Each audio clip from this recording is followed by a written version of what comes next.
Un tagad es nezinu, vai tas bija izteikts joks, bet vai būs vēlreiz tātad. Man ir tāda ūdens pudele līdzi, bet es to paņemu līdzi tāpēc, ka man ir tad vieglāk tajā paslēpt kādu stiprāku dzērienu. Bet tas, ko es darīšu tagad, es to iemetīšu kaut kur auditorijā.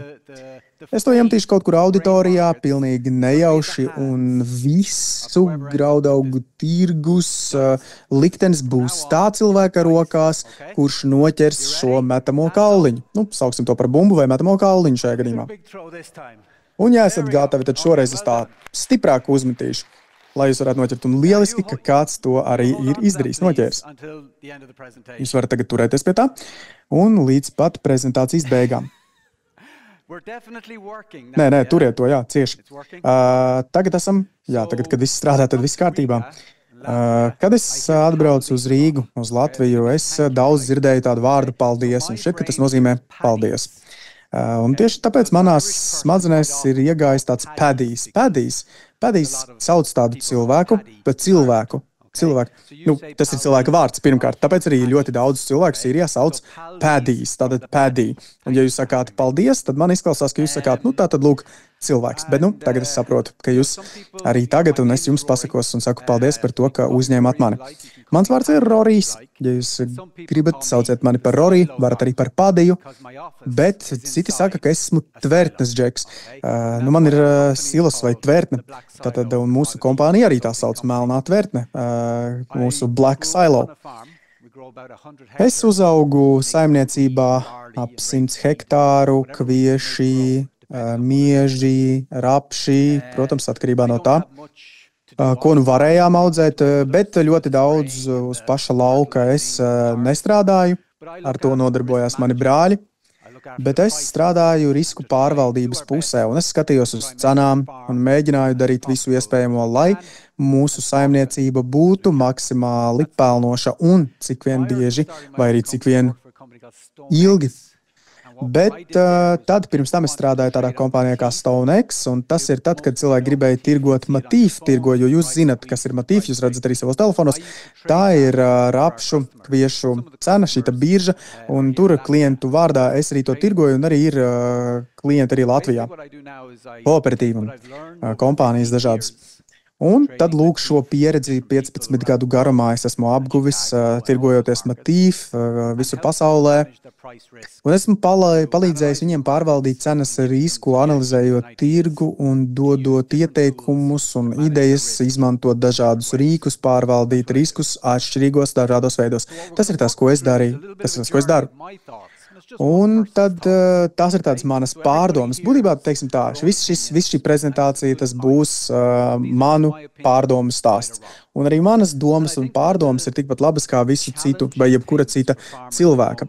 Un viena no izaicinošajām lietām šobrīd lauksaimniekiem ir tāda, ka viņi daudz dzird par to, kā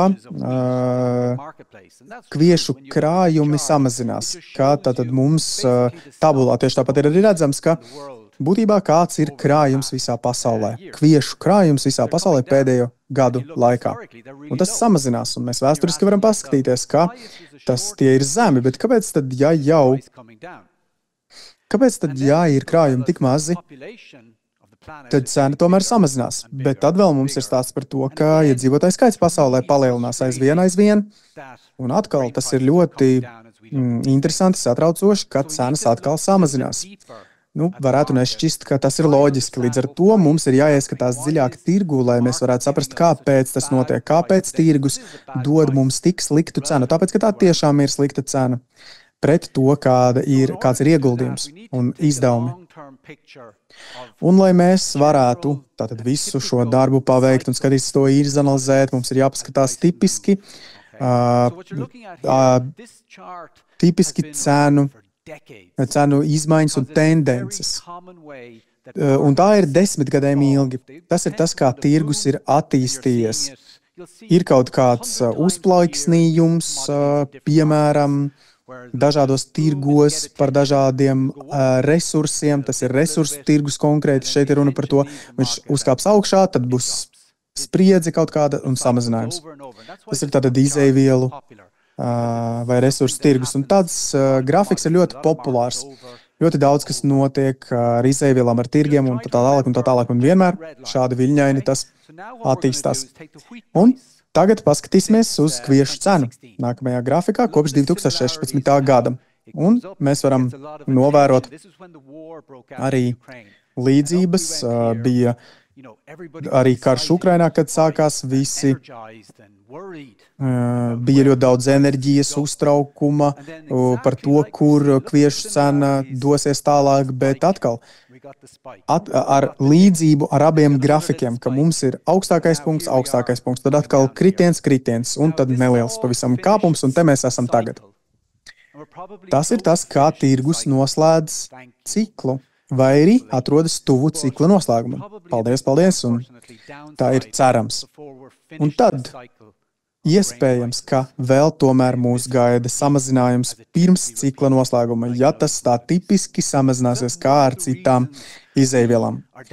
Un tas ir viens no iemesliem, kāpēc mēs esam šeit un kāpēc mēs esam šeit, tāpēc, ka tas ir pirms tam tas bija paaugstinājis tik augstu, kā tas bija. Tāpēc, ka bija tik augsta cena un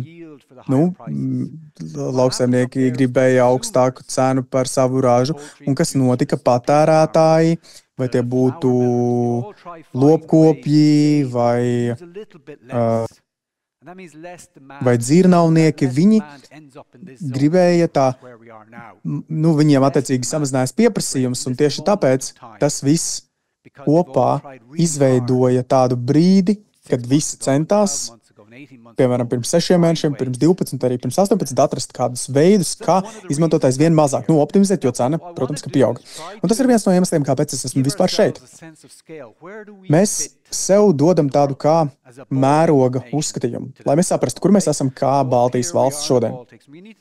Mēs esam šeit, Baltijas valstīs, tas ir uz globusa domāts, bet kur tad mēs dodamies, jebkur nonāk mūsu graudi pēc tam, kad mēs esam novākuši tos, ja mēs tirgojamies ar kādu kooperatīvu, tad kur tie nonāk? Un tad runāsim par jūsu galvenajiem noieta tirgiem. Maroka, Alžīrija, Turcija, Saudarābija. Tas ir tas, kura liela daļa jūsu graudu nonāk. Un ja mēs tagad padomājam par tādu lielāku ainu, graudi ir saražoti, kur tad tie dodas? Un tas, kas ietekmē tirgu tagad, šodien, man tā angļu valodā tie ir 5C, bet mēs iziesim cauri C, tāpēc, ka tie sākas ar C vurtu angļu valodā. Viņš domā, viņš atkal runās par kaut ko garlaicīgu, varbūt par valūtu, un tad valūta nav interesanta, bet labi, tad tāpēc arī sāksim ar to, tāpēc es tomēr uzskatu, ka tas ir svarīgi, bet ja jau tas ir garlaicīgi, tad centīšos pēc iespējas ātrāk. Un kā mēs to domājam? Vispārīgi nauda tādā plašākā nozīmē, nauda tas ir tas, ar ko valdības saskarās kā izaicinājumi ir inflācija. Inflāciju daļēji izraisa arī kviešu cenas, kuras vēl pirms neilga laika bija ļoti augstas. Un atbildot uz to, tad notiek arī aizsardzības pasākumi. Ja inflācija pieaug, viņi palielina procentu likmi. Tā ir darīts arī pirms tam. Tad inflācija samazinās, un vairs lietas tik ātri nepaliek dārgākas, tad procentu likme tiek samazināta. Un te mēs esam atkal augstas inflācijas apstākļos, un kas tiek darīts, lai censtos novērst turpmāku inflāciju, un procentu likmes palielinās. Tas ir tas, kā vienmēr ir bijis un ir tāds reakcijas mehānisms. Un tas ir tas, kur mēs esam arī šodien, augstu procentu likmju vidē. Es gribētu to arī vēl vairāk pielikt kā pie jūsu situācijas. Kā tad man, piemēram, ar maniem nedaudzajiem 100 hektāriem īrijā, ko darīt? Vai arī ko tas nozīmē? Viena no lietām, ja es izvēlētos uzglabāt savus graudus un vēl arī aizņemties naudu, tad ir šai naudai, protams, tā kaut ko maksā. Un tā maksa ir procentu likme. Un tāpēc, ja mēs skatāmies uz to, cik maksā uzglabāt, un tad mēs sakām par tonu, par mēnesi, cik daudz tas maksā, lai uzglabātu graudus. Un tas, par ko tas vispār pārvēršās, tad tas mani galīgi nemotivē, jo, mēs varam paskatīties, labi, pasēdēšu, tur būs kādi pāris mēneši, bet pēc kāda brīža es sapratīšu, kā krājumi pieaug, un līdz ar to pieaug arī uzglabāšanas izmaksas. Un tas, protams, ka nemotivē nedz uzglabāt, nedz arī citus lauksaimniekus un dzirnavniekus. Un tieši tāpēc tiek nospiesta cena. Un tas ir arī tieši tā domāts, ka procentu likme ir tieši paredzēta, lai šo izmaksu arī samazinātu. Un ja mēs runājam par cilvēku, kurš sēž mājās, nesēž, bet kurš atrodas, kas tad ir tās procentu likmes, ko no tā, man atņem naudu no kabatas. Man varbūt ir tad jāsakrāj kaut kur, vai arī jāatstāj sev vairāk, jātērē mazāk. Nezinu, pat ja kredīta maksājums paliek dārgāks, tad es nevarēšu vienkārši iztērēt citur šo naudu. Līdz ar to augsta procentu likme, vēlreiz paskaidroju, ka ir vērsta uz to, lai samazinātu cenas citur. Mums, kā tātad saimniekiem, un arī mums, un vīriešiem un sievietēm bija domāts, mēs spēlējam ar šīm cenām un pārvēršam kaut kādus līdzekļus daudz lielākos līdzekļos. Protams, ka iespējams pastāv mīts par miljoniem, bet mums ir jāņem vērā divas lietas, kā valdības cenšas samazināt lietu cenu. Tad kāda tad man ir jēga vispār investēt šajās lietās, kuri ļoti ietekmīgie cilvēki nospiež attiecīgo cenu? Tas atkal demotivē vēlmi investēt izejvielās vai resursos šajās biržās un tirgos. Un vēl viena lieta, ka ja jums ir 10% atdeve bez nekāda riska, vienkārši noliekam to bankā, varbūt ar uz 5% depozītā, tad tas ir daudz drošāk. To ir drošāk darīt nekā pamēģināt varbūt paspēlēties kā, piemēram, uz jēlnaftu vai kādu citu resursu. Tas tātad nemotivē, bet neinvestēt attiecīgi izejvielās. Un lai, vispār tās ir arī tās tendences, vai arī mēs varētu tām sekot, vai arī darītu tā, kā tam ir paredzēts. Ja mēs sekojam nulles līnijai, tas ir tieši tas, ko fondu pārvaldnieki dara, kāda ir viņu pozīcija uz nākotnes darījumiem, uz kviešu cenu. Tātad, ja ir augstāka, tad viņi ir kā liek likmi par to, ka cena pieaugs, bet ja uz leju, tad tas ir short rīkojums, ja viņi saka, ka tā cena samazināsies. Un tad, kur tad tagad ir šī cena? Tā ir šeit. Nevis cena, bet gan šo nākotnes darījumu pozīcija. Līdz ar to viņi ir investējuši tik daudz, cik vien ir iespējams, kā nekad vēl vēsturē. Viņi ir investējuši uz to un likuši likmi uz to, ka šī cena vēl tikai samazināsies. Protams, ka mēs varam, piesist ar kāju pie grīdas, bet nekas no tā nemainīsies. Labā ziņa gan ir tāda, ka kaut kādā brīdī šo pozīciju viņiem vajadzētu mainīt. Tātad viņi nevarētu vienmēr vai mūžīgi atrasties vienā pozīcijā. Viņiem būs kaut kad būs jāpērk kvieši, un tā būtu arī iespēja vēl hedžēt jauno ražu. Mēs gribam, lai viņi pārdomā. Viņi domā, kviešu cena pietiekami zema, tātad lūk, varam arī to pirkt. Un tas ir tas, ko mēs gribam, lai notiktu. Bet kas attiec uz naudu? Jā, kāds ir pajautājis arī vienā no pēdējām manām tiešsaistes prezentācijām, viņi pajautāja, bet kā tad ir inflāciju un kā vispār inflācija ietekmē kviešu cenu, vai arī cik zemu vispār tā var būt, vai arī kas ir cena, kas ir pielāgota inflācijai.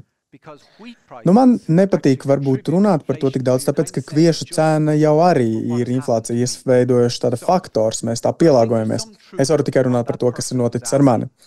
Un kaut arī daļa taisnības arī ir šajā jautājumā, un tas ir ļoti tuvu tam, kas ir patiesība par inflāciju kā tādu, un ko tas nozīmē kviešu cenām, un ko tas nozīmē man, kā saimniekam un jums.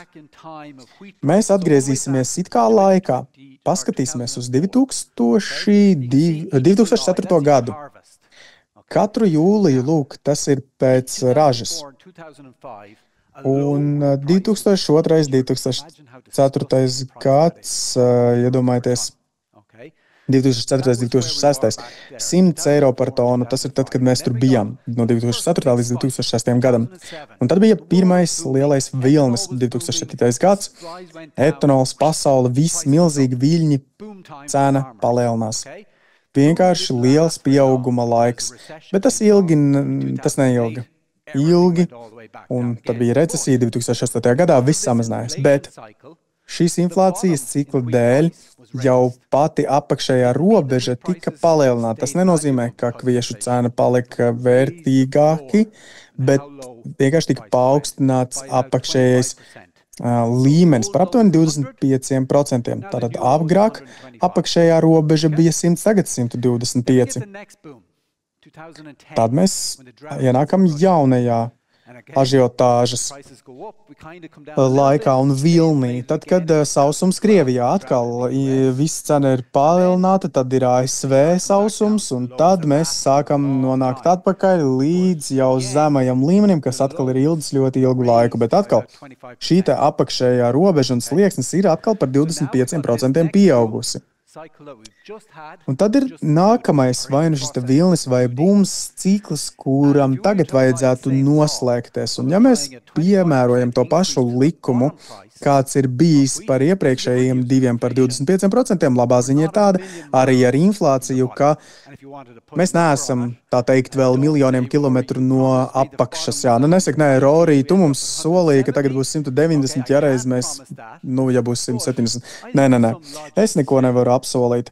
Vienkārši piemērojot kādu loģiku, es domāju, ka ir liela vai kaut kāda iespēja, ka šī apakšējā robeža tagad būs attiecīgi lielāka vēl par 25%. Bet rapsis mums nav bijis iespēja šogad to vai šajā sezonā to audzēt, bet arī te ar cenām un ar apakšējo robežu noteikti tieši tas pats atkal par 30% bija pieaugums, tad par 35%. Un ja būs runa par 420 to cenas līmenis, tad cerams, ka rapšu tirgu līdz ar to tas ir kā apstādina asiņošana, un tas ir tas, kas beidzas ar apakšējo līmeni, jeb apakšējo robežu. Un cerams, mēs esam tuvu tai. Bet kā ir ar kukurūzu, tur ir interesanti. Mums bija tikai 10% pieaugums apakšējai robežai šajā ciklā, tad 30% šeit. Un ja mēs piemērojam arī to vidējo 20% pieaugumu, es zinu, ka jūs neaudzējat te kukurūzu, bet es arī ne. Bet tas konkurē ar lobarības miežiem, tāpēc tas arī to ietekmē. Un vēl viena lieta ar kukurūzu ir tāda, un arī cilvēki par to var aizmirst, ja cena pieaug un atcerās tikai tad, kad cena pazeminās, ir tad, kad tur ir importa maksa. Ja cena ir ļoti zema, tad nodeva ir. Bet ir Eiropas Savienības, bet ir tāda noteikta zemais līmenis. Tas man ir labi, tāpēc, ka tad man būs lobarības mieži. Bet tādā lielākā līmenī un līdz kamēr procentu likmes, un tas, ko mēs gribam vēlreiz, tas, ko mēs gribētu redzēt, ir, ka procentu likmes samazinās. Mums vajadzētu arī citas lietas, lai tās nebūtu vairs tik dārgas, un arī izeivielu tirgus tad paaugstinās. Tātad paaugstinās cenas. Tas ir tas, ko mēs gribam redzēt tuvākajos mēnešos, tuvākajos gados, lai procentu likmes samazinās, cenas pieaug. Tā tieši tāpat arī tā strādā fondi, graudu cena pieaug. Labas ziņas. Varbūt, kā arī tā būtu taisnība, bet ne nākamajās tuvākajās nedēļās vai mēnešos, iespējams jau dziļi nākamajā ražā. Bet tad nākamā lieta no jūsu perspektīvas lielisks, te tiešām ir minēts vodkajā, ka ir tajā pudlē. Konkurence nav tas, kas būtu jums konkurence ar Lietuvu vai Igauniju vai ar kaimiņu. Runa ir par pasaules konkurenci kā tādu. Jūsu situācija mainās, un mēs skatāmies par to, kā Latvijas kvieši, kur tie, piemēram, kopš 2014. gada, kur tie ir devušies.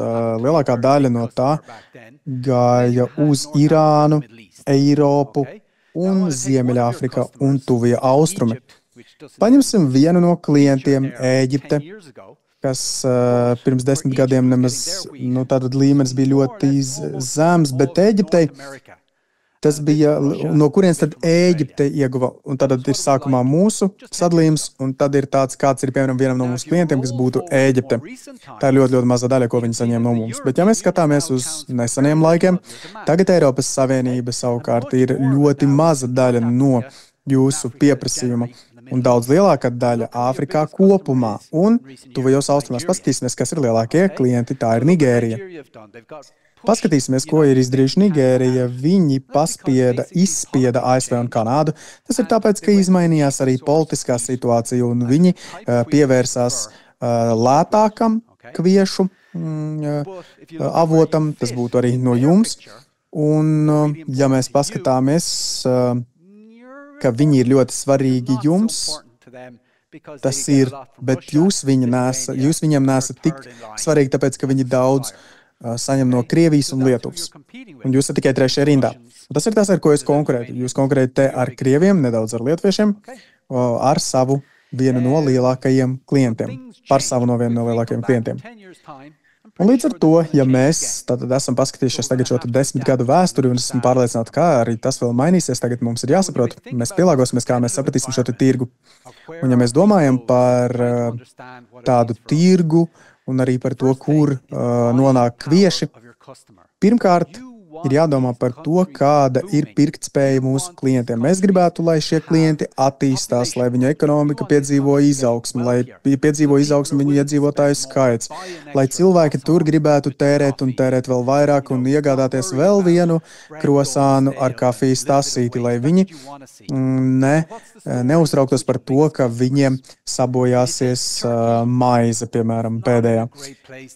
Nu, ja mēs skatāmies uz Turciju, tad nav viņiem varbūt tik laba situācija šobrīd. Viena lieta ir tāda, ka viņiem šobrīd pieaug iedzīvotāju skaits, un tomēr tā nav ekonomika, kura šobrīd piedzīvo izaugsmi. Tā vide nav tik laba. Nigērija, diemžēl, jāatzīst, ka ir tādā pašā vai līdzīgā situācijā. Mēs redzam, ka pieaug iedzīvotāju skaits, un tomēr viņiem ir ekonomiskās problēmas.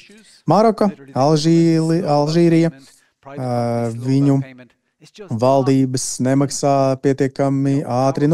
Tur notiek tas, ka tie nav spēcīgi tirgi, bet mēs gribētu redzēt, ka tie ir spēcīgi tirgi. Lietas mainīsies, un mums ir nepieciešams, lai tie pieaugtu, bet būs situācijas maiņa. Vēl šobrīd gan viņi nav tik ekonomiski attīstīti vai spēcīgi. Un viena lieta, es atgrieztos no Saudārābijas, un es ieraudzīju, ka tur tiek piedzīvota liela izaugsme pasaules kausa, un viņi ļoti investē infrastruktūrā, ēkās, dažādās celtnēs, bet problēma ir tajā, ka ne jau tas, ka jūsu klientam, tur mēs atzīmēsim it kā kontrolas sarakstā, kādas tās lietas ir notikušas, un atzītu, ka viss ir labi, bet lielākā daļa, un tur tas tirgus būtu ļoti labs, bet tur, lai nonāktu kvieši, ir jāiet cauri Suezes kanālam un Sarkanajai jūrai.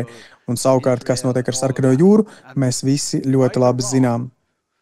Un vai tas ir pareizi vai nepareizi, tirgos ir tāda reakcija, ka viņi negrib sūtīt savus kuģus tieši caur šo reģionu. Un līdz ar to tas tirgus, kurš šobrīd ir ļoti attīstīts un labi attīstās, uz to neviens negrib doties, tāpēc ka mums būtu jātērē vēl par katru tonu papildu naudu, lai varētu nonākt Saudārābijā. Un kāpēc šajā reģionā ap mums arī samazinājās par 15 eiro pēdējo mēnešu laikā, 6 nedēļu. Tā ir tā lielā lieta. Kāpēc? Tāpēc, kā mēs gribam, lai tur būtu mierīgāk, lai kuģi varētu tur daudz pārliecinošāk iet cauri, un tad graudu cena pieaug ne jau, protams, uzreiz, bet par 10 vai 15 eiro. Un tad mēs varam skatīties ziņas, vērot, ja ir normāla satiksme caur Sarkano jūru, tad būs labāk. Labāki laiki pienākuši. Un vēl mēs konkurējam ar vietējo ražošanu. Turcija raža ir bijusi laba, viņi ir importējuši mazāk, jo viņiem pašiem ir bijusi laba raža. Bet, protams, ka ne jau tāpēc, ka mēs gribētu kādam novēlēt kaut ko sliktu, un tomēr, ja viņiem būtu sausums vai sliktāka raža, tad būtu labāka mums. Maroka, Alžīrija, mums labas ziņas ir tādas, ka viņiem nav tik laba raža tagad bijusi, nebūs. Saudārābija pati neražo. Tāpēc par to mēs nerunājam viņu gadījumā. Un tā ir konkurence mums visiem kviešu tirgu. Un tāpēc viņi dominē, tāpēc viņi nosaka arī cenu. Un tad ir noteikta cena jau vairāku gadu garumā. Tad kas ir viņu status šobrīd? Viņu status ir tāds, ka pagājušā gada raža bija laba, krājumi arī bija saglabājušies no iepriekšējiem gadiem, viņi eksportē. Tas ir katrs no šiem stabiņiem ir mēneša eksports. Jūlijā, piemēram, ļoti daudz, un kā traki viņi pārdeva lielu eksporta daudzumi arī septembrī un oktobrī, un tad novembrī un decembrī. Tad bija vējains laiks, un tāpēc iekraut tādā mitrā un vējainā laikā nevarēja tik labi, tāpēc eksports samazinājās. Bet, kas mums interesē, ir šī gada kopējā bilance. Pirmkārt, vai viņiem ir kvieši, lai varētu saglabāt eksporta augstā līmenī salīdzinot ar iepriekšējiem gadiem, un atbildi ir visticamāk, jā. Viņiem ir kvieši, bet vai viņiem ir kādi loģistiski vai politiskas problēmas? Loģistiski. Pavasaris parasti ir ar labākiem laikapstākļiem. Es nedomāju, ka tas ir kaut kas, ko mēs varētu cerēt, ka mēs sagaidīsim. Karš varētu būt kaut kas līdzīgs tam, kas palielina viņu problēmas, bet es šeit nevaru tagad stāvēt un pateikt, ka nepārdosim tāpēc, ka iespējams kuģis vai kuģi nevarēs izbraukt no Krievijas. Tas nebūtu gudri uz to paļauties.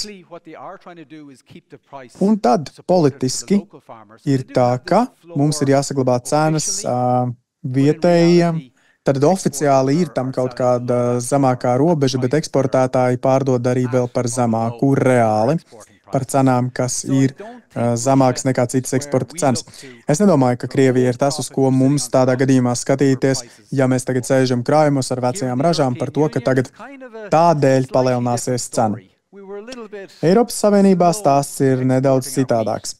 Mēs lēni eksportējām sezonas sākumā, tāpēc, ka Krievija arī mūs apsteidza arī tirgū, un tieši tāpēc eksports bija relatīvi lēns.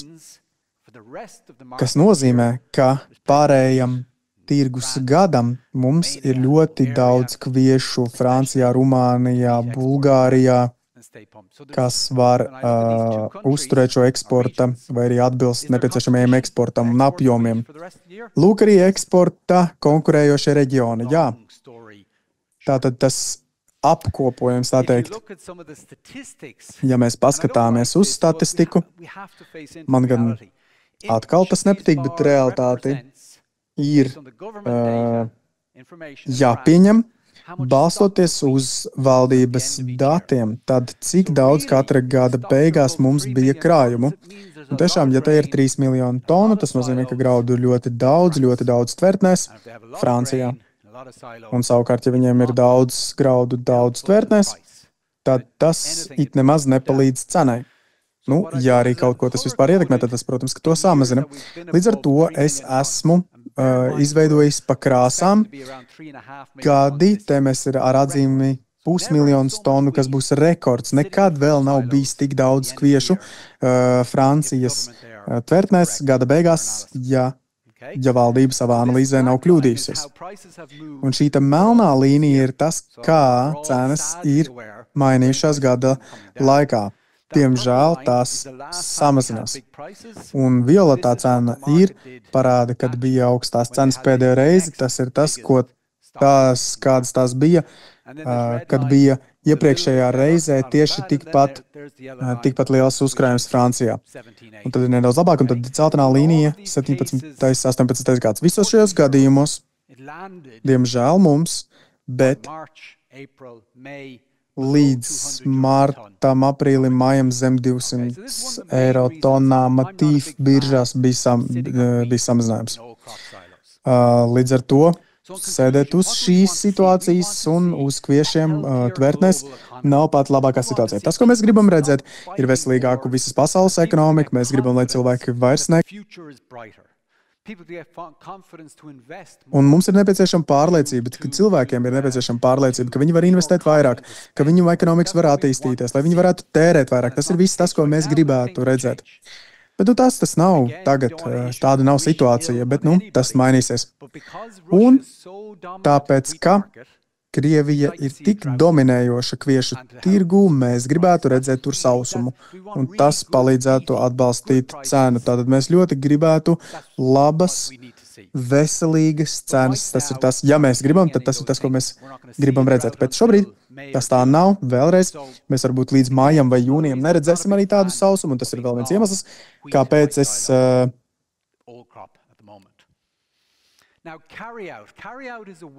Un tad ir vēl tāds rādītājs, kuru es izmantoju, lai paskaidrotu kādu lietu. Tāpat kā ar akcijām. Mēs skatāmies cauri laikam. Un Eiropā, piemēram, dažreiz cenas ir augstas visā Eiropā, bet dažkārt arī akciju cenas ir zemas. Krājumi ir zemi, atvainojos. Un tad, ja jau krājumi ir zemi un nav daudz kviešu, cena varētu būt augsta, bet ja krājumi ir augsti, tad cena būtu zema, vai ne tā? Un tad, kur mēs esam, kur mēs atrodamies? Zaļais punkts, kur mēs esam tagad, ir tiešām augsti krājumi, atbilstoši datiem no Eiropas Savienības, un ja viņiem ir taisnība, tad patiešām ir ļoti, ļoti grūti attaisnot visu to, ka Matif ir virs 200 eiro tonnā. Tad būs ļoti grūti cenām vidējā vai ilgtermiņā palielināties. Es domāju, labi, bet varbūt runa ir tikai par kviešiem, varbūt kaut kur citur ir ciešāka situācija tomēr. Bet es analizēju to pašu arī kukurūzai ASV, un tā ir saistīta arī ar lobarības miežiem. Tieši tas pats stāsts. Ja jums ir augsts krājums ASV, tad cenas ir zemes. Ja jums ir zemes krājums ASV, tad cenas ir augstas. Un kur tad mēs esam? Atkal šīs zaļais punkts ir, ka mēs esam šīs skalas ar augstu krājumu līmeni, un tāpēc arī pastāv iespēja, ka krājumi tikai pieaugs. Līdz ar to nav labu pierādījumu tam, ka mums trūktu tieši šobrīd resursu tādā dziļā tirgu, kurā dominē tāda cena. Un tas, ko mēs gribētu redzēt, ka šie krājumi samazinās. Tas, ko mēs gribam, ir, lai eksports no Eiropas palielinās, un lai mēs atbrīvojamies no tā vienkārši pieauga eksports. Tas iziet no sistēmas, lai mums varētu būt, kur uzglabāt jauno ražu. Tieši tāpat ASV un arī visur citur. Lai patērētu šos graudus. Un šobrīd vienkārši tas tā nav. Mēs nevaram ignorēt realitāti arī. Un tagad izmaksas. Tas ir izmaksas, ražošanas izmaksas, jo zaļā līnija,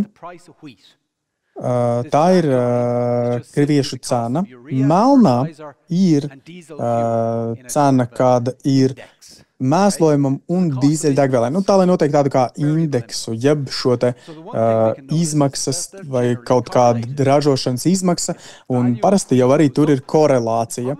Ja kviešu vērtība pieaug, tad tas nozīmē, ka arī pieaug ražošanas izmaksas, bet ja samazinās, tad arī samazinās izmaksas, kuras ir saistītas ar tās ražošanu. Līdz ar to esam izgājuši cauri šai, atcerieties, 1000 eiro par tonu mēslojumu. Nebija, tas bija tāds kā murgs, bet tagad samazinās, un tieši tāpat arī kviešu cena. Un ir jāuzdod tad jautājums, kas ir laba kviešu cena? Jo 350 eiro par tonu, lieliska cena. Bet ja mēs par to maksājam 1000, piemēram, tonnā par mēslojumu, vai tiešām tad tā cena ir tik laba vairs? Jo tad jau mēs vairs neesam ar tik lielu peļņas normu vai peļņu, jo mums ir pārāk lielas izmaksas.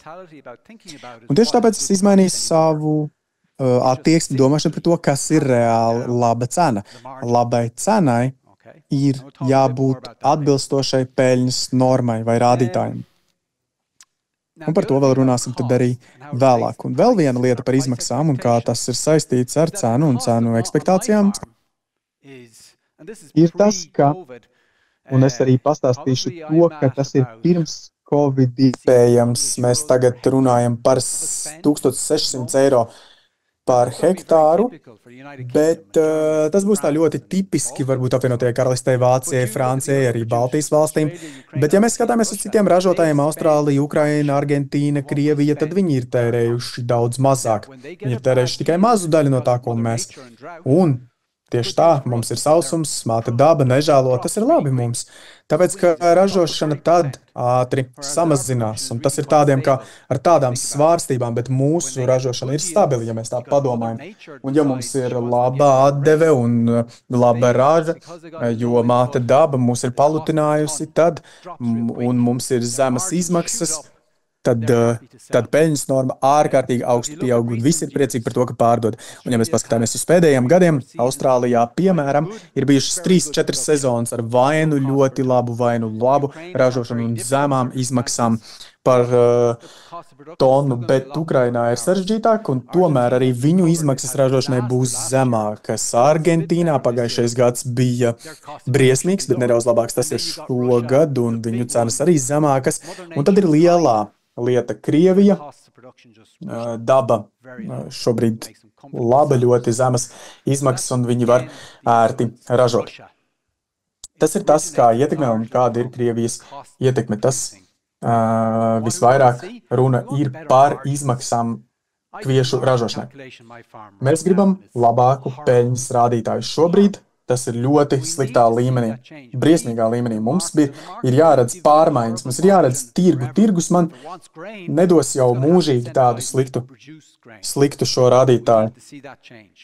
Bet mums ir jāredz šīs pārmaiņas, un vai nu tās izmaksas. But we just need to see margins getting better. And that influences our decision to sell or not to sell new crop, and we'll come back to that. So when we think about climate now, I'm not thinking about big picture climate change stuff, but just general weather. Un tad mēs arī ņemam vērā klimatu, vispār laikapstākļus. Tas mainās ar to, kas ir tajā brīdī par sezonu kādu. Un, piemēram, šajā brīdī Brazīlijā. Es paskaidrošu, kāpēc tieši Brazīlijas situācija, kukurūzas ražošana, un kā tas ietekmē mūsu lobarības miežus. Pirms 20 gadiem Brazīlijā jūs vai nu audzējāt soju vai kukurūzu. Piemēram, pateiks, lūk, šogad būs soja, tad ir kukurūza, vai arī tad pamainam nākamajā gadā šos te laukus. Tātad atcīzīgi vai nu soja. Bet mēs to tad pamainām vainu soja un kukurūzu, bet tagad ir gan, un tagad viņi audzē abus un ienāk, un kolēģis Konors tur arī bija tikai pirms 2 nedēļām, un tas, ko viņš tur redzēja, ka kombaini atnāk, un viņi savāc soju, un jau uzreiz vairākus 100 metru pēc tam ir sēja mašīnas jau, un līdz ar to ir vairākas ražas, helikopteri, lidmašīnas, lielas automašīnas un tās lietas, par kurām es varētu tikai sapņot. Tāpēc viņi arī to iegūst. Un tieši tāpēc tas parāda to, kā tas mainās. Zilais stabiņš, tradicionāla kukurūza, un ja mēs tagad atgriežamies pie 80. un 90. gadiem, tas ir arī tas, kā tas ir attīstījies. Un paskatīsimies tad, kur mēs atrodamies šobrīd. Visa kukurūza, kas ir pēc sojas pupiņām. Šobrīd to ievākšana 40% jau pabeigta, tūlīt pupiņas būs novāktas, 40% jau viņi ir gatavi nākamajai ražai, tad iesāts jau ir. Un tagad, tāpēc svarīgi ir sagaidīt, kādi būs laikapstākļi. Ja iepriekš tieši tāpat mēs skatījāmies uz to un redzējām, lai viņiem samazinātos kukurūzas raža. Un kāpēc tā būtu samazinājusies? Konkrētajos gados tā ir samazinājusies, kas palīdzēja mums. Tas ir tāpēc, ka viņi nevarēja iesēt tik ātri sojas pupiņas. Ja kukurūza ienāk vēlāk, tad ir sausuma sezona jau iestājas. Viņi nepaspēja vienkārši iesēt tik daudz, un tad kukurūza būs. Viņa vēl nav izdīgusi tik ļoti, un tas viņiem ir katastrofāli. Un tad ir jājautā jautājums, vai šobrīd viņi laikus iesēja, jā vai nē, un izskatās, ka šoreiz Diemžēl viņi, un labas ziņas viņiem, ka viņiem šobrīd ar kukurūzas sēšanu viss ir normāli. Tāpēc iespējas, ka viņiem būs slikta raža un ka visi faktori, par kuriem es runāju, izpildīsies, tad tāda iespējamība ir ļoti zema šajā brīdī. Es gan ļoti patiktu, ja es varētu teikt citādāk, ka viņiem ir sausums un viss ir briesmīgi. Es tā tiešām ļoti gribētu teikt, jo arī man ir jāpārdod, bet tā vienkārši nav šobrīd realitāte. Tā tas nenotiek. Šo es daļu izlaidīšu, bet tagad mēs nonākam pie tā brīža, kurā jūs, protams, ka gribētu zināt, jūs teiksiet, labi, Rory, viss ir kārtībā, kas tur vēl un valūtas, bet tomēr vai cena pieaugs vai samazināsies, un tad, kā domājat jūs, bet es pastāstīšu, kā domāju es, un mans viedoklis ir tāds, ka tuvākajās dažās dienās mums patiesībā ir iespēja, ka šajā reģionā palielināsies cena.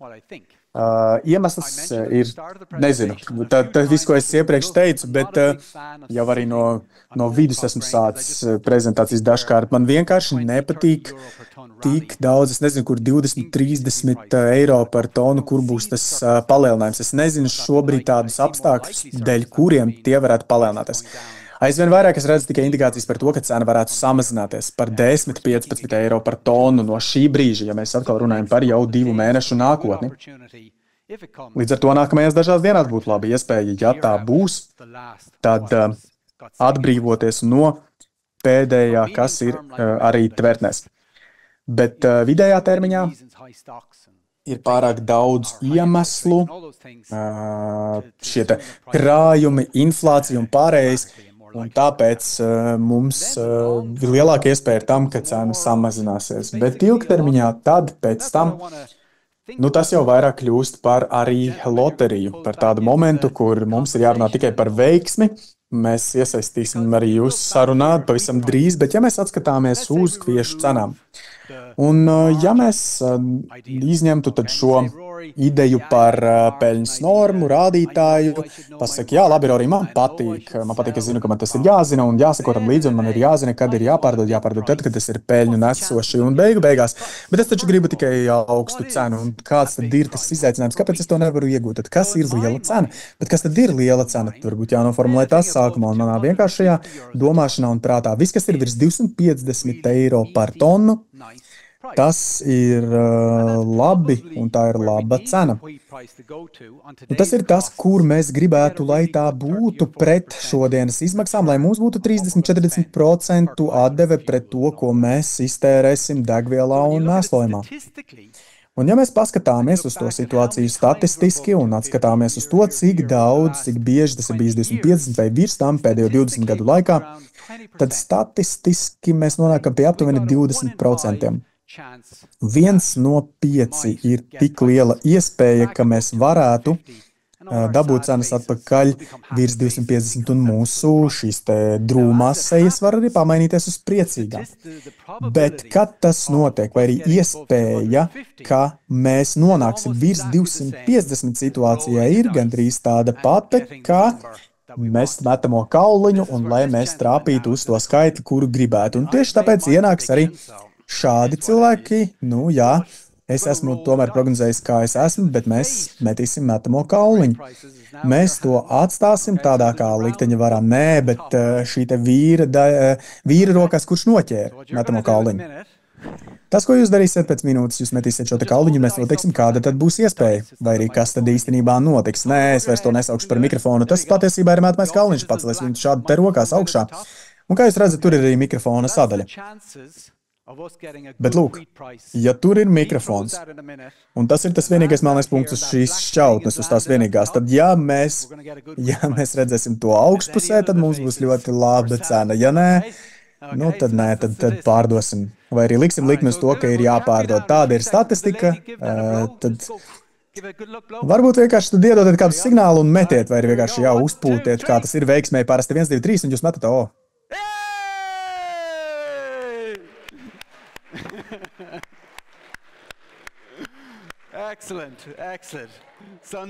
Tas bija lielisks metiens, un tas nozīmē, ka pārdot nē.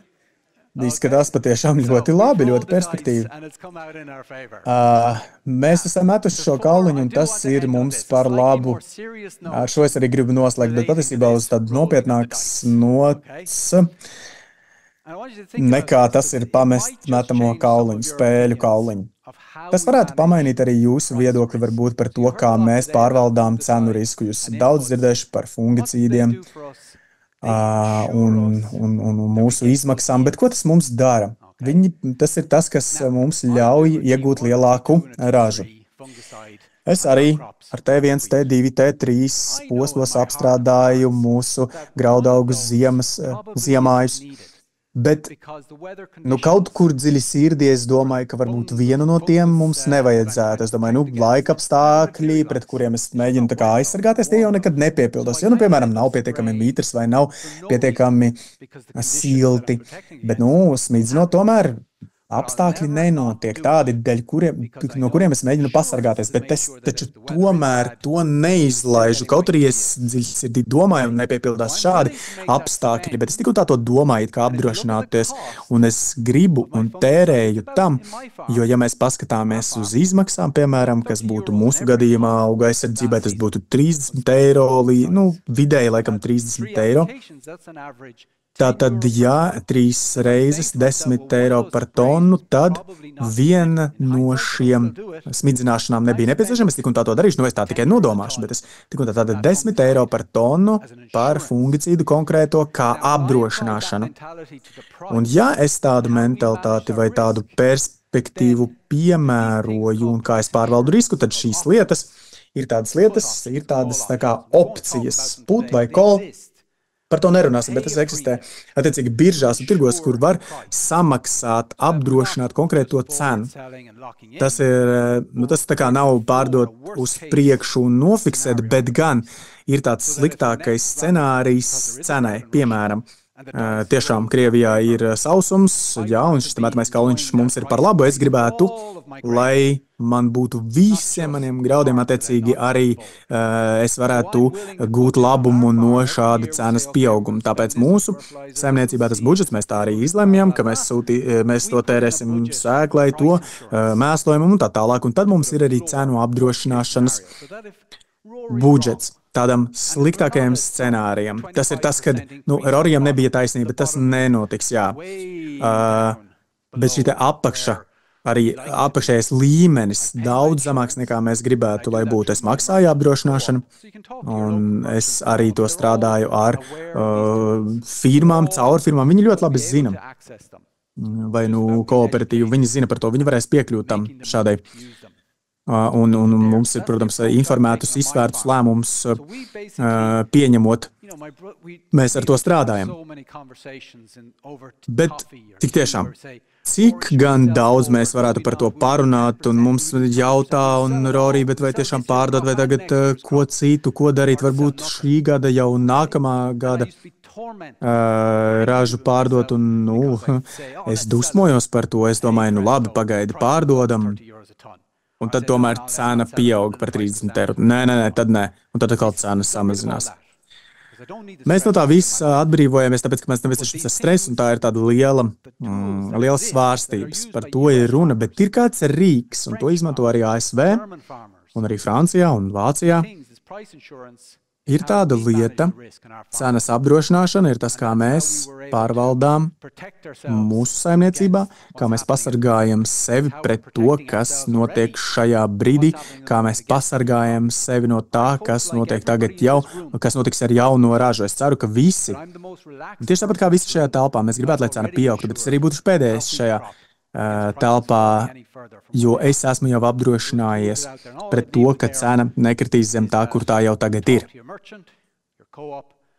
Un tieši tāpat mēs varam runāt ar tirgotāju vai kooperatīvu, un mēs varam, jūs varat arī noskaidrot to, ko tad Rorijs te runāja. Varat arī viņi jūs varbūt arī pastāstīt par cenas apdrošināšanu. Tur arī. Tas ir tā, lai es nepastāstītu, bet ar to es esmu arī noslēdzis prezentāciju. Nē, mums tiešām slaidu vairs nav. Es tiešām izbaudīju prezentēšanu jūsu priekšā, bija tāds jokains, varbūt sākums, bet beigās esam arī nonākuši līdz noslēgumam.